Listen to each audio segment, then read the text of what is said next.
재밌는 이야기입니다. 어느 버스에서 이제 일어난 일인데, 버스에 내릴 때 이제 부저 배를 딱 눌리지 않습니까? 근데 그게 고장이 났어요. 이제 다음 정거장에 할머니가 내려야 되는데 그게 고장이 났으니까, 그래서 조용히 이제 버스 기사에게 다가가서 딱 한마디 했습니다. 뭐라고 했을까요? 삐 했다는 겁니다. 재밌는 또 넌센스 퀴즈입니다. 약은 약인데 아껴 먹어야 할 약은 뭘까요? 절약입니다. 절약. 또 할까 말까 하다가 해볼게요. 낭떠러지 나무에 매달려 있는 사람이 사는 똥은 뭘까요? 떨어질 똥 말똥. 오줌을 좀 오줌을 잘 사는 사람은 오줌 사게. 그러면 빨리 사는 사람은 뭘까요? 잽싸게. 오, 아주 대단합니다. 성경은 좀 읽습니까? 자, 우스갯소리입니다. 입방아를 찧어서 만든 떡은 뭘까요? 쑥떡입니다. 장사꾼들이 제일 싫어하는 경기는 뭘까요? 불경기. 마지막이에요.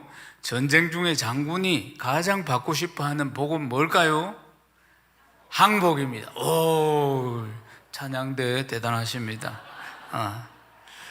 오늘 설교 말씀 나에게 주시는 말씀으로 아멘하고 받으면 역사가 일어납니다. 최근에 한 설문조사를 했는 것을 보니까 굉장히 좀 흥미로운 설문의 결과가 나왔습니다. 이제 어린이날, 2025년 어린이날이 오늘인데 어린이날을 앞두고 설문조사를 했습니다. 초등학생들에게 어린이날 가장 받고 싶은 선물이 뭐냐 질문했을 때 1위가 역시 이제 최신형 스마트폰, 그 다음에 2위는 태블릿, 그런데 놀랍게도 3위는 현금이었습니다. 아이들이 현금을, 초등학생인데 현금을 선호한다. 이게 지금 기성세대는 조금 생소하고 지금도 이렇게 소리가 나옵니다. 그런데 이게 왜 아이들이 3위 현금을 선호하느냐 물어봤을 때 요즘 아이들은 가지고 싶은 거 거의 다 가지고 있다는 겁니다. 그러니까 현금을 주면 자기가 원하는 걸 살 수 있기 때문에 그래서 3위 현금이라고 이야기했다는 겁니다. 또 이제 또 하나 질문이 있었습니다. 초등학생 자녀를 둔 부모들에게 자녀들에게 가장 주고 싶은 선물이 뭐냐 이렇게 물었을 때, 그런데 아이들이 가지고 싶은 선물 그리고 부모가 주고 싶은 선물이 격차가 상당히 컸다는 것입니다. 이게 상당히 차이가 났다는 것이에요. 부모의 답변은 1위가 뭐냐면 좋은 습관, 2위는 정서적인 안정감, 3위는 하나님을 아는 믿음과 바른 가치관, 이런 걸 주고 싶다는 것입니다. 그러니까 아이들이 받고 싶은 것과 어른들이 주고 싶어 하는 것, 이게 많은 차이가 있는 걸 볼 수 있습니다. 여기서 이제 우리가 중요한 질문을 할 수 있습니다. 진짜 그러면 좋은 선물이라는 게, 아이들에게 줘야 하는 좋은 선물이라는 게 과연 무엇일까 하는 것이에요. 부모로서 자식에게 뭘 좋은 선물, 어린이날 좋은 선물을 줘야 할까? 이 질문에 대해서 폴 트루니에라는 이 기독교 정신의학자이고 또 학자인 이 폴 트루니에는 유명한 사람이 있습니다. 스위스의 이제 정신과 의사이고 20세기를 대표하는 기독교 심리학자. 이분이 만든 이제 개념이 뭐냐면 인격의학이라는 것입니다. 정신과 의사라는 폴 트루니에가 노이로제 환자, 우울증 환자에게 시편 23편, 우리가 절겨 읽는 시편 23편을 하루에 6번 읽으라고 한 이 치료 방법을 통해서 6번을 읽게 해서 이 환자들을 치료한 이야기가 굉장히 놀라운 이야기입니다. 그는 이제 약을 먹는 것처럼 이 심리학자가 아침에 2번, 그리고 점심때 2번, 저녁에 2번, 이렇게 하루에 6번을 시편 23편을 우울증 환자들에게 읽게 해서 우울증을 고침받는 일들이 비일비재하게 일어났다는 것입니다. 그래서 이제 유명해진 겁니다. 그가 쓴 책이, 유명한 책이 있는데 선물의 의미라는 책이 있습니다. 이 책은 1961년도에 출간이 되었는데 아직도 사람들이 이 책을 읽고 굉장히 공감하고 이 책을 통해서 많이 깨닫고 있습니다. 폴 트루니에가 책에 보면 이런 이야기를 합니다. 우리가 주고받는 진정한 선물은 물건 자체가 아니다. 그것은 마음과 사랑을 표현하는 상징이고 그것을 주는 사람의 인격 그리고 존재를 담은 것이다. 그것을 선물을 주는 사람의 인격과 존재를 담은 것이 선물이라는 것입니다. 또 이 투르니의 이 전문가가 강조하는 것은 선물이라는 것이 물질적인 가치가 아니고 그 안에 담겨 있는 관계, 그 안에 담겨 있는 마음의 가치가 정말 중요한 것이다, 이런 이야기를 하는 것입니다.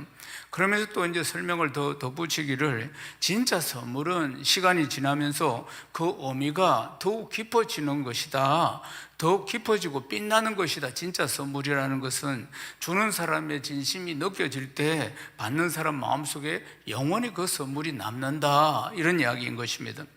이런 의미에서 보면은 지금 아이들이 원하는 1위, 2위, 3위, 스마트폰, 다른 태블릿, 이렇게 현금, 이런 이야기들, 이것은 진정한 선물이 아니라는 것입니다. 진정한 가치를 가지고 있는 선물이 아니고 이건 시간이 지나면은 소멸되는 것입니다.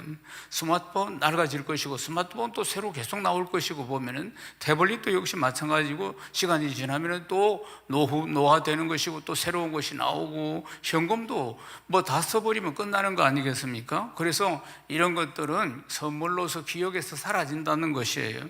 폴 투르니에 이 전문가가 이야기하는 진짜 선물은 물질을 뛰어넘는다는 것입니다. 진짜 선물은 우리의 삶과 인격에 깊이 뿌리를 내리고 또 자녀의 인생과 그들의 영혼에 깊이 간직되는 것, 그들의 삶과 그들의 마음과 그들의 영혼에 깊이 간직되는 것이라는 것입니다. 그게 뭐냐? 그게 뭐냐면 바로 부모의 존재, 부모의 인격, 그리고 부모가 살아가는 삶, 그 자체가 이 아이에게는 가장 귀한 선물이라는 것입니다. 할렐루야. 오늘 우리가 읽은 이 성경 말씀이 바로 그 이야기를 지금 하고 있는 것입니다.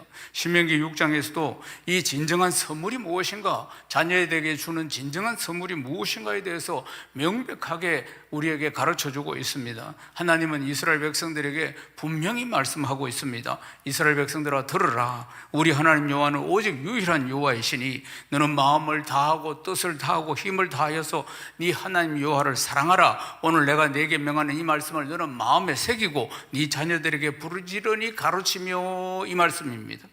하나님께서 이스라엘 백성들에게, 자녀들에게 남기라고 명령하신 가장 위대한 선물은 바로 하나님 자신과 그리고 우리의 말씀이라는 것입니다. 하나님 자신과 그분의 말씀인 것입니다. 이것이 이제 아이들의 인생에 영원히 간직할 믿음과 말씀의 가치를 지금 이야기하고 있는 것입니다. 이 시대를 살아가는 우리에게도 이 말씀이 동일하게 적용이 되는 것입니다. 우리 자녀들이 소중하게 간직해야 할 선물이 무엇일까? 그것은 하나님, 그리고 하나님의 말씀이라는 것입니다. 이 선물은 결코 낡아지지 않고 사라지지도 않고 시간이 지날수록 자녀의 삶 속에서 자녀의 가슴에 잘 박힌 못이 되어서 빛나게 되는 줄로 믿습니다. 부모인 우리가 자녀들에게 줄 수 있는 가장 값진 선물이자 반드시 물려줘야 할 것이 바로 이것이라는 것입니다. 오늘 말씀을 통해서 우리는 자녀들에게 과연 어떤 선물을 내가 남겨줄 것인가 하는 이 모든 숙제에 대한 해답을 딱 얻으시고 가장 위대한 선물인 하나님 나라 가치관을 심어주는 귀한 부모님들 다 되시기를 주의 이름으로 축원합니다. 그리스도인의 전신갑주라는 아주 귀한 책이 있습니다. 그리스도인의 전신갑주라는 이 책은, 그러니까 윌리엄 거널이라는 작가가 쓴 책인데, 영적 전쟁에 대한 지침서입니다. 이 책은 존 누턴이 누구냐면 나 같은 죄인 살리신 이 찬양을 작사한 존 누턴입니다. 존 누턴이 이런 이야기를 했습니다. 성경 말고 단 한 권의 책을 읽는다고 하면 나는 이 책 한 권을 선택하겠다 할 정도로 중요한 책이라고 이야기를 하는 것입니다. 하나님의 사람으로서 영적 전투를 우리가 평생 치르면서 승리로 우리가 우리의 삶을 이끌기 위해서 가장 중요한 것은 나의 정체성을 분명히 아는 것이라고 이야기합니다. 그는 책에 이렇게 강조합니다. 크리스찬이요, 너의 가장 강력한 무기는 내가 하나님의 사람이라는 정체성을 분명히 아는 것이다. 사탄의 어떤 공격 앞에서도 이 정체성 앞에서는 사탄의 공격이 다 무력해질 것이다. 그러니 하나님의 사람으로 서기를 결단하고 하나님의 전신갑주로 네 영혼을 보호하라. 할렐루야. 이 책입니다. 사랑하는 여러분, 예수를 믿으면서 평생 우리는 영적 전쟁을 치릅니다. 평생 영적 전쟁을 치르는 거예요. 어느 날 오래전에 우리 교회에 있었던 일인데, 한 대학생이 교회에 등록을 했습니다. 등록을 해서 몇 주 다니더니 그 다음 또 몇 달 동안 교회에 보이지 않는 거예요. 신방을 가도 뭐 안 만나주고 뭐 이러던 말에 몇 달 만에 또 교회를 나왔어요. 그래서 얼마나 반갑던지 제가 반갑다고 그동안 몇 달 동안 안 보이던데 잘 지냈느냐고 그렇게 물어봤습니다. 그래 물어보면서 그래 왜 안 왔냐고 그래 물어보니까 주저주저 하면서 이제 이야기를 하는 거예요. 또 물어봤어요. 왜 몇 달 동안 못 왔느냐고, 어디 아팠느냐고. 그러니까 아니요. 그래. 예? 그래서 이 청년이 이제 대학생이 남학생인데, 그런데 왜 못 왔느냐고 주저주저 하는 거예요. 그래도 이야기 한번 해봐라고 그러니까 뭐라고 하느냐. 목사님, 저는 평화주의자거든요. 그런데 교회 오니까 저는 더 평화로운 삶을 살기 위해서 예수를 믿겠다고 교회를 왔는데 교회 오니까 처음부터 전쟁을 치러야 한다고, 그리고 죽을 때까지 전쟁을 치러야 된다고 이야기하는데 뭐가 잘못된 것 같아서 제가 몇 달 동안 고민하다가 못 나왔어요. 그렇게 이야기합니다. 사랑하는 여러분, 영적인 전쟁은 예수를 믿는 순간부터 시작된 것입니다. 도둑질하고 죽이고 멸망시키고 우리의 믿음에서 떠나게 만들려고 하는 이 존재는 우리가 죽을 때까지 우리를 공격할 것입니다. 이게 영적인 싸움 아니겠습니까? 피할 수 없는 영적인 싸움이고 이 영적 전쟁에서 우리는 승리해야 합니다. 아멘이십니까? 사랑하는 여러분, 내가 원하든지 원하지 않든지 내가 예수 믿고 거듭나는 순간부터, 내가 하나님의 자녀로 거듭나는 순간부터 원수 마귀는 지속적으로 내 믿음을 앗아가기 위해서 공격합니다. 다시 세상으로 돌아가게 하고자, 다시 육신의 정욕과 안목의 정욕과 이 세상의 자랑을 사랑하며 쫓아가고자 우리를 얼마나 유혹하는지 모릅니다. 공격이 다른 게 아니고 유혹이라는 겁니다. 유혹, 템프테이션, 유혹이라는 겁니다. 사랑하는 여러분, 이게 전쟁 아니겠습니까? 그래서 이 전문가가 이야기하기를, 이 책에서 윌리엄 거널이 그리스도인의 전신갑주에서 크리스찬들이여, 너의 가장 강력한 무기는 네가 하나님의 사람이라는 정체성을 분명히 하는 것이다. 그래야지 사탄의 어떤 공격도 이 정체성 앞에서 무력해질 것이다. 그러니 하나님의 사람으로 서기를 결단하고 하나님의 전신갑주로 네 영혼을 보호하라고 이야기하고 있는 것입니다. 사랑하는 여러분, 그러니까 우리가 지금까지도 영적 전쟁을 많은 세상의 유혹과 함께 치르면서 지금까지 왔지만은 언제 우리가 패배합니까? 우리가 영적 전쟁에서 언제 우리가 실패합니까? 내 정체성에 혼란이 왔을 때입니다. 내 정체성이 흔들렸을 때. 그렇습니다. 사랑하는 여러분, 내가 누구인지 잘 모를 때, 그때 내 정체성이 흔들릴 때 영적 싸움에서 힘을 잃고 그리고 또 쉽게 무너지게 된다는 사실입니다. 내가 누구인지를 잘 정확하게 모를 때, 내가 하나님의 자녀다, 내가 크리스찬이라는 사실을 잘 인식하지 못할 때 영적 싸움에서 흔들리게 된다는 거 아니겠습니까? 이 거널이라는 이 작가의 통찰력, 우리 자녀들에게도 그대로 적용이 되는 것입니다. 자녀를 양육하면서 가장 분명하게 가르쳐야 할 것은 그들의 정체성, 네가 하나님의 자녀라는 사실입니다. 아멘이십니까? 이 정체성을 어릴 적부터 계속 심어야 합니다. 너는 하나님의 백성이라는 것입니다. 선택받은 하나님의 자녀라는 사실 아니겠습니까? 하나님이 끝까지 너를 사랑하신다는 것에 대해서 계속 심어야 하는 것입니다. 제가 어릴 적에 이런 일이 있었습니다. 제가 어릴 적에는 이제 1년 내에 예방주사를 여러 차례 맞았습니다. 장티푸스, 콜레라, 뇌염 이런 이제 예방주사를 보건소에서 나와서 초등학교 다닐 때 1년에 몇 차례씩 맞습니다. 그런데 이 예방주사 할 때마다 그때마다 우리 교실이 뒤집어집니다. 한 명인데 이 아이는 막 주사 바늘을 보면 벌벌벌 떨고 막 하여튼 난리가 납니다. 이 아이 주사를 못 맞춰. 그래서 온 교실이 난리가 나고 막 하여튼 잡았다가 하여튼 어떻게 해가지고 하여튼 주사를 놓기도 하는데 하여튼 난리가 납니다. 그런데 그날 이제 예방주사를 이제 넣으러 왔어요. 왔는데 다 일렬로 줄을 서서 왼팔을 탁 걷어가지고 갖다 대고 이래 딱 주사를 맞는데 우리 모두 다 이 아이를, 철수라고 하는 이 아이를 주목하고 있었습니다. 그런데 그날따라 철수가 줄 딱 서가지고 아무 소리도 안 하고 딱 가서 주먹을 딱 쥐고 주사를 딱 맞았습니다. 이런 날이 한 번도 없었거든. 한 번도 없었다. 몇 년 동안. 우리 늘 뭐 같은 반에 있었으니까. 그래서 선생님도 놀래고 보건소 직원들도 놀래고 뭐 다 놀래가지고 철수가 오늘은 어떻게 이 주사를 잘 맞는가. 저 선생님이 보니까 이 아이가 주먹을 딱 쥐고 있는 겁니다. 그래서 주먹을 보니까 뭔가 뭘 쥐고 있어. 그래서 주사를 탁 맞고 와서도 끽소리도 안 하고 딱 있는 거예요. 그래서 선생님이 그 네 주먹에 있는 게 뭐니? 이렇게 손을 탁 펼치는데 쪽지가 하나 있었습니다. 거기에는 이렇게 적혀 있었어요.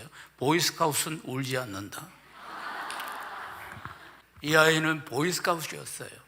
우리 초등학교 다닐 때만 해도 보이스카웃인데 보이스카웃은 용감하다 이 말이. 보이스카웃은 울지 않는다.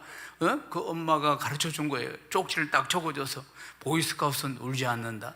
보이스카웃이란 정체성 그 하나가 그 아이의 몇 년 동안에 주사 맞을 때 울음을 멈추게 했다는 거 아닙니까? 우리는 크리스찬입니다. 아멘이십니까? 우리가 하나님의 자녀입니다. 오늘 우리가 함께 읽은 신명기 6장 본문은 이렇게 시작합니다. 신명기 6장 4절 말씀 함께 읽겠습니다. 이스라엘아 들으라. 우리 하나님 여호와는 오직 유일한 여호와이시니. 아멘. 이스라엘 백성들아 들으라. 이 명령입니다. 들으라. 들으라는 이 명령이 단순히 소리만 들으라 이 뜻이 아닙니다. 들으라는 쇠마입니다. 히브리어로 쇠마인데, 이 뜻은 이제 이 말은 듣는 것, 동시에 그 말씀을 듣고 순종하는 것, 또 마음 깊이 받아들이는 것, 이런 의미를 다 포함하고 있다는 것입니다. 이스라엘 백성들에게 이 쇠마는 단순한 소리가 아닙니다. 온 마음을 다해서 받아들이고 그 말씀을 가슴판에 새기고 순종하는 삶이 되어야 한다는 걸 이야기하는 것입니다. 즉 이스라엘 백성들아 들으라. 이스라엘 백성들아 들으라. 하나님 말씀은 이스라엘 백성들아 너의 정체성을 기억해라 이 뜻입니다. 너는 세상과 구별된 사람이라 들으라 이 말씀인 것입니다. 그러므로 하나님의 말씀을 가슴판에 잘 새기고 살아야 한다 이 말씀인 것입니다. 광야에서 방황하던 이스라엘 백성들, 이 백성들에게 이 말씀을 주셨습니다. 왜냐하면 그들이 이제 가나안 땅에 들어갈 것이니까. 가나안 땅에 들어가서도 자신의 정체성을 상실하지 말고 주변 민족들의 문화, 우상 숭배 이런 것에 동화되지 말고 너희들이 하나님의 자녀라는 것을 평생 기억하고 잘 살아야 한다. 그래서 이스라엘 백성들아 들으라고 말씀하신 것입니다. 오늘날 우리의 자녀들도 마찬가지입니다. 우리의 자녀들이 살아가는 이 세상에 수많은 유혹들이 어른도 견디기가 힘든데 아이들이 어떻게 이길 수가 있겠습니까? 사랑하는 여러분, 이 아이들이 수많은 세상 가치들이 이 아이들을 넘어뜨리려고 한다는 거 아니겠습니까? 그러므로 우리는 더욱더 네가 크리스찬, 네가 하나님의 자녀라는 정체성을 더욱더 강하게 심어줘야 한다는 것입니다. 아멘입니까? 우리 자녀들이 삶의 위기가 찾아오고 또 여러 가지 신앙의 어떤 도전들이 찾아오고 이랬을 때 내 존재, 나의 정체성을 분명히 기억하고 흔들리지 않는 믿음과 흔들리지 않는 신앙으로 나아가기 위해서는 어릴 적부터 부모가 지속적으로 너는 하나님의 사람이다, 세상과 구별된 하나님의 사람이다, 이 정체성을 계속 주입을 시켜야 합니다. 정체성을 가르친다. 네가 하나님의 사람이다, 네가 하나님의 자녀다. 이 정체성, 이 분명한 정체성을 가르치는 것은 단순히 한두 마디 말을 한다고 이루어지는 것이 아닙니다. 이스라엘 백성들은 매일 반복적으로 자녀들에게 이 하나님의 말씀을 들려줍니다. 그들의 삶에 하나님의 존재에 대해서 자연스럽게 그들이 부모의 삶을 통해서 또한 보여준다는 사실입니다. 가정에서 이루어지는 작은 예배, 부모의 기도 소리, 이런 것들이 다 심령판에 자녀들에게 새겨지는 것입니다. 또 교회에서 행하는 이런 양육의 자리, 이곳에서도 말씀을 읽고 듣고 암송하면서 마음판에 새기게 되는 것입니다. 이스라엘 백성들은 어떻게 새겼느냐? 말씀을 손목에 새기고 미간에 붙이고 문설주에 붙이고, 그렇게 해서 매일 일상 가운데서 하나님의 말씀을 보고 느끼고 가르쳤다는 사실입니다.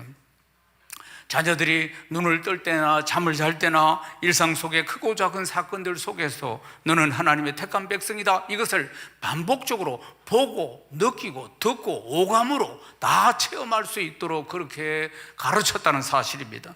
우리 역시도 마찬가지입니다. 우리 아이들, 내가 하나님의 사람이라는 이 정체성, 이 정체성을 가정과 그리고 학교와 그리고 교회와 일상의 작은 순간들 속에서도 이것을 우리가 어느 시간들이든지 부모들이 지속적으로 가르쳐야 한다는 것입니다. 반복적으로 계속해서 가르쳐야 한다는 것입니다. 그러면서 반복적으로 가르치고 격려하고, 그러면서 자녀의 마음속에 자신의 정체성, 나는 크리스찬이구나, 나는 하나님의 사람이구나, 내가 하나님의 자녀다 하는 것이 확실하게 자리를 잡을 수 있도록 가르쳐야 합니다.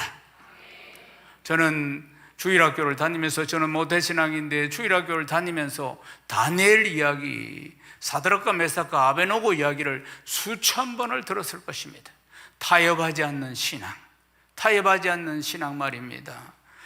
우상 앞에 절하지 않는 신앙. 사드락과 메삭과 아베노고가 우상 앞에 올리가 음식 먹으라고 하니까 뭐라고 합니까? 저희들은 그걸 먹지 않습니다. 저희들은 풀무불에 들어간다 할지라도, 그렇게 하면 된다 할지라도 하나님이 우리 다 살려주실 것입니다. 그리 아니하실지라도, 살려주시지 않는다 할지라도, 우리 풀무불에 들어가서 다 죽는다 할지라도 절대로 우리는 우상 앞에 올라간 음식 먹을 수 없고 절할 수 없다는 것입니다. 타협하지 않는 신앙, 정체성입니다. 이 정체성이 확실했기 때문에 다니엘도, 사드락과 메삭과 아벤노고, 다니엘의 친구들도 결코 우상 앞에 절하지 않고 우상 앞에 올라간 음식 먹지 않았다는 사실 아니겠습니까? 정체성, 그리스도인의 정체성. 어릴 적부터 할렐루야, 한평생 예수 믿기 얼마나 힘듭니까? 어른들도 이렇게 믿기 힘든데 얼마나 많은 유혹들이 있습니까? 앞으로는 더 강력한 유혹들이 우리 자녀들을 위협할 것입니다. 사랑하는 여러분, 부모가 먼저 정체성을 분명히 해야 합니다.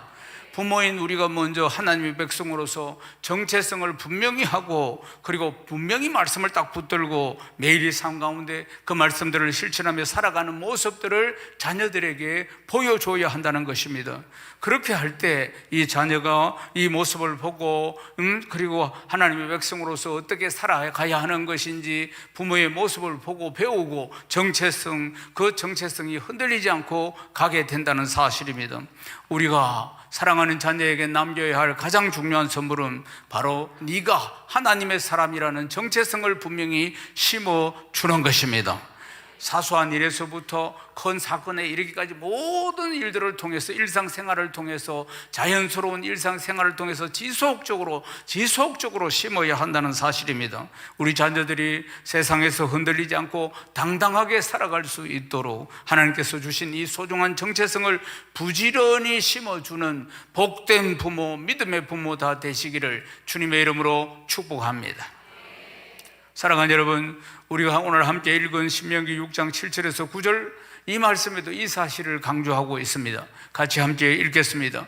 네 자녀에게 부지런히 가르치며 집에 앉았을 때든지 길을 갈 때든지 누워 있을 때든지 일어날 때든지 이 말씀을 강론할 것이며 너는 또 그것을 네 손에 메어 기호를 삼으며 네 미간에 붙여 표로 삼고 또 내 집 문설주와 바깥 문에 기록할지니라. 아멘.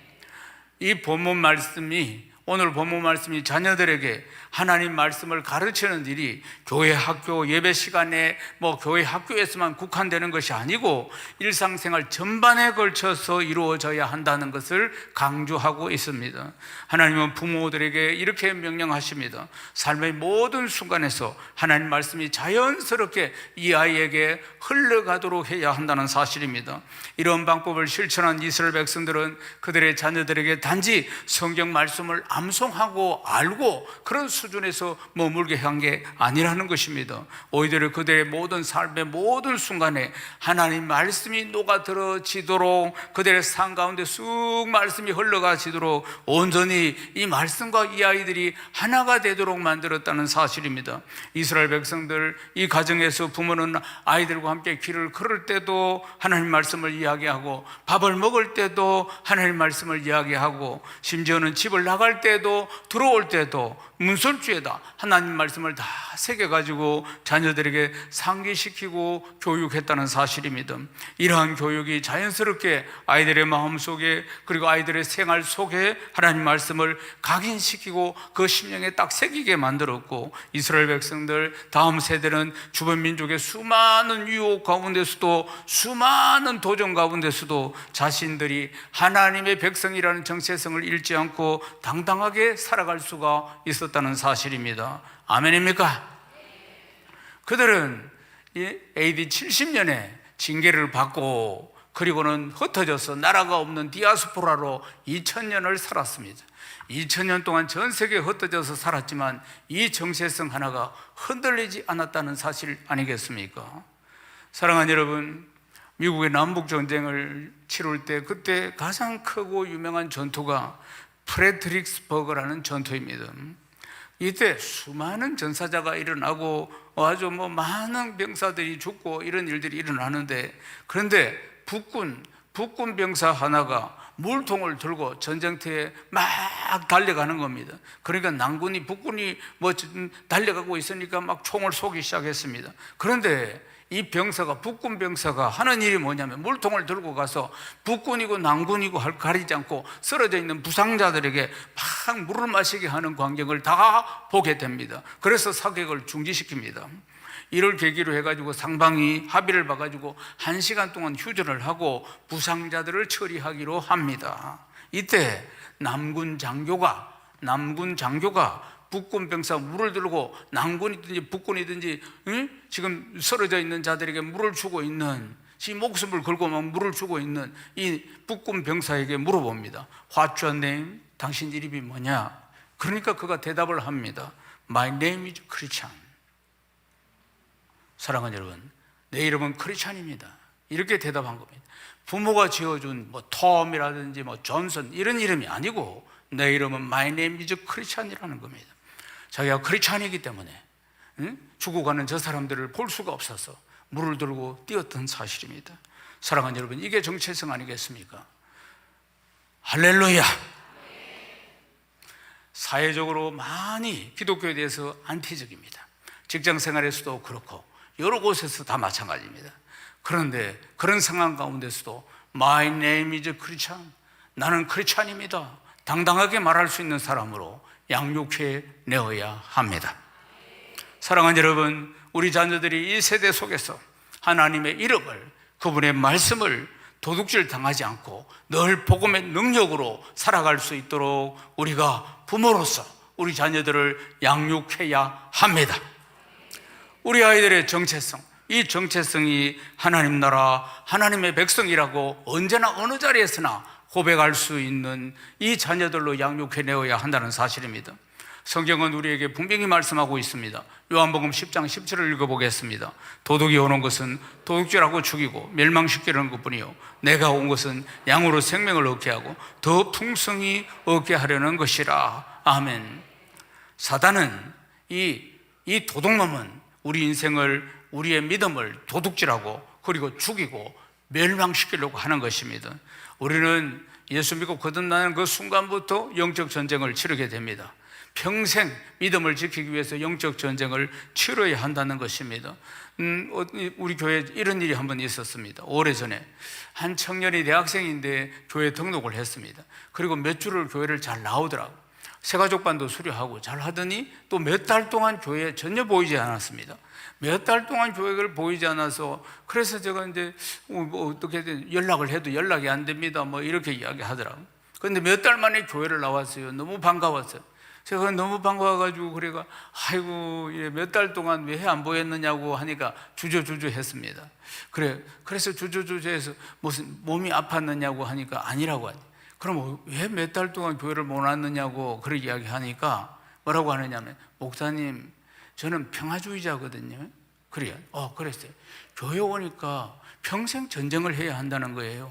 저는 평화를 위해서 왔는데, 더 평강을 누리고자 교회를 왔는데 교회는 평생 전쟁을 치러야 된다고 하니까 저는 그게 이해가 안 되고, 그래서 그걸 수용하기가 어려웠어요. 그래서 제가 교회를 못 오고 방황을 좀 했습니다. 그래요. 사랑하는 여러분, 영적 전투는 내 선택사항이 아닙니다. 이 영물은 어떻게 하든지 우리의 믿음을, 작은 믿음 하나도 다 도둑질해 가려고 하는 것입니다. 영적 전쟁, 사랑하는 여러분, 반드시 승리해야 합니다. 아멘이십니까? 내가 예수 믿고 거듭나는 순간부터 영적 전쟁은 죽을 때까지 시작됩니다. 우리는 피곤하면 잠도 자야 되는데 이것은 잠도 자지 않습니다. 그래서 악몽을 꾸게 만들고 꿈속에서도 공격을 하는 거 아니겠습니까? 사랑하는 여러분, 우리 아이들, 우리도 역시 마찬가지 아주 심각한 유혹 속에서 믿음 하나 지켜나가기가 얼마나 힘든지 모릅니다. 우리 아이들에게 스며들어 있는 미디어, 영상, 인터넷, SNS 수많은 것들이 아이들의 믿음을 앗아갑니다.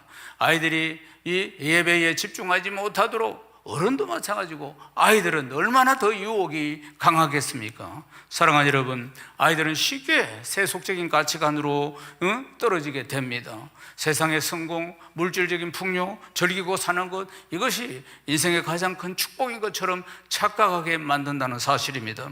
결국 아이들은 어려움이 찾아오고 위기가 찾아오면은 하나님의 말씀을 찾는 것이 아니고 세상적인 방법으로 다 그 문제 해결하려고 세상으로 간다는 사실 아니겠습니까? 사단의 전략입니다. 우리의 사업은 혈과 육이 아니고 어둠의 영들과의 전쟁 아니겠습니까? 우리는 이런 영적인 사실에 대해서 잘 분별할 수 있도록 이 아이들에게 잘 가르쳐야 할 줄로 믿습니다. 내 자녀가 자그마한 그 믿음을 잘 지켜나가고 믿음이 그리스도의 장성한 분량까지 잘 성장할 수 있도록 이 믿음을 가지고 유혹을 이길 수 있도록 이 사단의 계계를 잘 분별할 수 있도록 그리고 전신갑주로 잘 무장할 수 있도록 이 아이들을 부모가 잘 양육해야 할 줄로 믿습니다. 이 아이들에게 그냥 믿음 잘 지켜라, 신앙생활 잘해라 이런다고 해서 잘할 수 있는 게 아닙니다. 부모가 먼저 하나님 말씀 앞에 순종하고 말씀대로 살아가는 모습을 보일 때 이 아이들이 복음의 가치와 복음의 능력을 깨닫고 그것을 붙들게 된다는 사실입니다. 이것이 아이들에게 보여주고 가르쳐주는 강력한 신앙교육입니다. 강력한 신앙교육은 교회가 할 수 있는 게 아니고 부모가 해야 하는 것입니다. 부모를 통해서 믿음과 신앙생활과 삶을 배운다는 걸 기억해야 합니다. 사랑하는 여러분, 우리는 지금 영적 전쟁의 한복판에 서 있다는 걸 기억해야 합니다. 사단은 우리의 가정에서 우리의 자녀들의 우리의 믿음을 다 빼앗아가고 그리고 도둑질하고 죽이고 멸망시키려고 하고 있습니다. 우리는 늘 깨어 있어야 할 줄로 믿습니다. 우리 가정에서 하나님의 말씀이 정확하게 선포되고 부모가 말씀대로 살아가고 자녀들에게 영적인 이 사단의 전략을 자세히 설명해서 깨닫게 만들어서 우리 자녀가 세상 속에서도 영을 잘 분별하고 흔들림이 없이 말씀을 붙들고 승리할 수 있도록 부모들이 양육하고 도와야 하고 세워야 하는 것입니다. 우리 자녀들이 하나님 말씀 위에 굳게 서서 이 사단에게 믿음을 빼앗기지 않도록 복음의 능력을 빼앗기지 않도록 하나님 주시는 축복을 빼앗기지 않도록 강력한 믿음의 세대가 명문 가문이 다 세워지기를 주님의 이름으로 축복합니다. 영국의 어떤 교회에서 5살 난 아이가 헌금을 했습니다. 헌금을 얼마 했느냐? 1페니, 1페니는 17원입니다 1페니 10원짜리 동전 하나입니다. 이걸 5살짜리가 헌금을 하면서 신약 성경을 사서 꼭 인도에 보내달라고 5살짜리가 지 마음의 소원이 그렇다고 이야기를 하는 겁니다.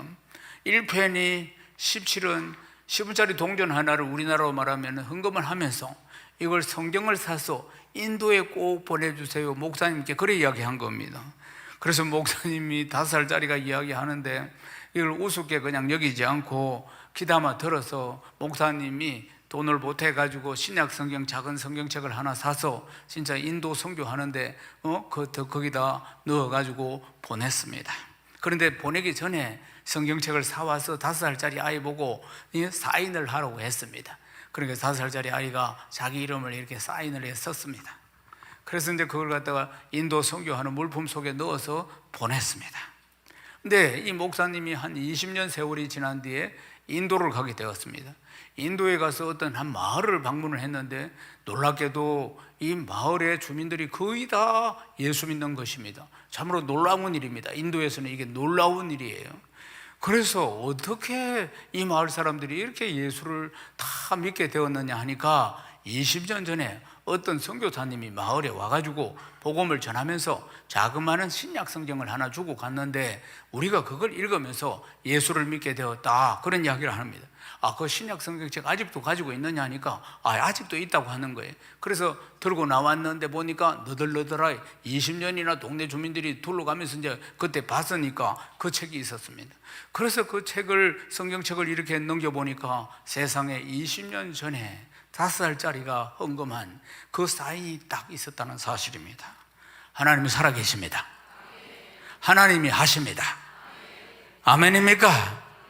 사랑하는 여러분, 이 작은 겨자씨 하나가 온 마을을 천국으로 만든 것 아니겠습니까? 하나님은 뿌린 대로 심은 대로 거두게 하십니다. 다윗이 성전을 건축하려고 했습니다. 다윗은 아주 백양목 같은 아름다운 궁전에 있는데 하나님의 성전은 초라했습니다. 그래서 다윗이 많은 건축 자재를 모으고 좋은 건 다 모아가지고 그래서 하나님의 성전을 건축하려고 할 때 하나님께서는 솔로몬에게 건축을 하게 했습니다. 그래서 다윗이 자기가 준비한 모든 것들을 그 솔로몬에게 물려주고 그걸 가지고 솔로몬이 그 아름다운 건축을, 성전 건축을 하게 된 것입니다. 다윗이 솔로몬에게 물려준 믿음 아니겠습니까?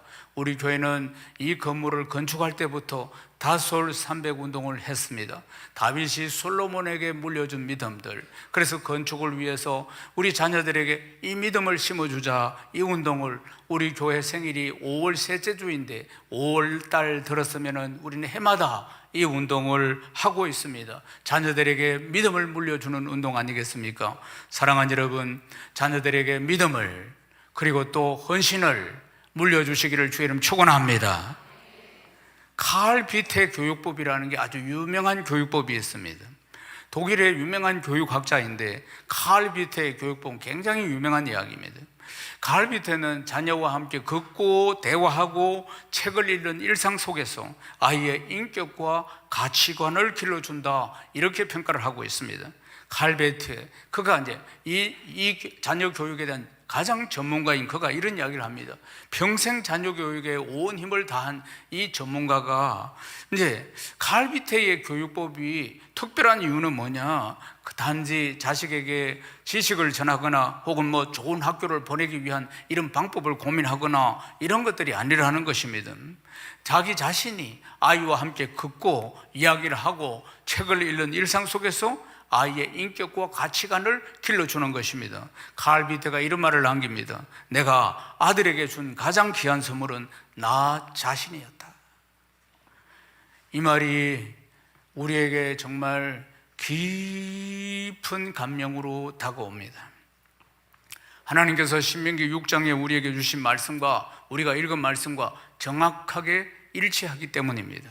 신명기 6장 7절에서 9절 말씀을 보면은 네 자녀에게 부지런히 가르치라, 그것을 네 손목에 매라, 네 미간에 붙여라, 네 집 문설주와 바깥문에 기록하라, 이렇게 말씀하시는 것입니다. 하나님께서 말씀하신 것이 단순히 교회 학교에서 배우는 어떤 종교적인 지식이 아니고 부모의 삶과 신앙의 모습이 자연스럽게 자녀들에게 전해져야 한다는 사실입니다. 하나님은 부모의 삶과 인격을 통해서 우리 자녀들이 하나님을 만나고 배우기를 원하십니다. 우리 하나님은 부모의 삶과 인격을 통해서 자녀들이 하나님을 만나고 배우기를 원하시는 것입니다. 사랑하는 여러분, 오늘날 많은 부모님들 자녀들에게 어떤 선물을 줘야 할지 끊임없이 고민합니다. 비싼 물건, 좋은 환경, 아니면 뛰어난 교육, 이런 것들을 주고 싶어 합니다. 그러나 이런 선물들은 시간이 흐르면 낡고, 그리고 이런 선물들은 다 사라지고 마는 것입니다. 하지만 부모님의 그 인격 그리고 신앙의 삶은 다르다는 걸 기억해야 합니다. 부모가 하나님을 사랑하고 말씀을 따라가는 이 삶의 모습이 자녀들에겐 영원히 남는 가장 소중한 선물이 되는 것입니다. 이것은 시간이 지나면 지날수록 더 빛을 발하고 자녀의 삶에 깊은 뿌리를 내리고 평생 그들의 삶과 신앙을 지탱해 나가게 하는 힘이 된다는 사실입니다. 얼마나 많은 유혹들이 있습니까? 한평생 예수를 잘 믿고 살아간다는 것이 얼마나 힘든 일인가? 우리 어른들이 다 경험하고 있는 것 아니겠습니까? 평생의 믿음을 지키며 살아갈 수 있도록 만드는 힘이 뭡니까?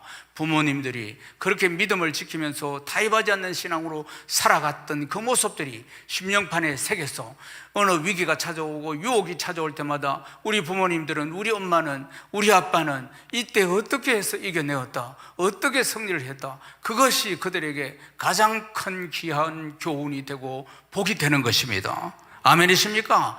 시간이 흐를수록 빛을 발하게 되는 것입니다.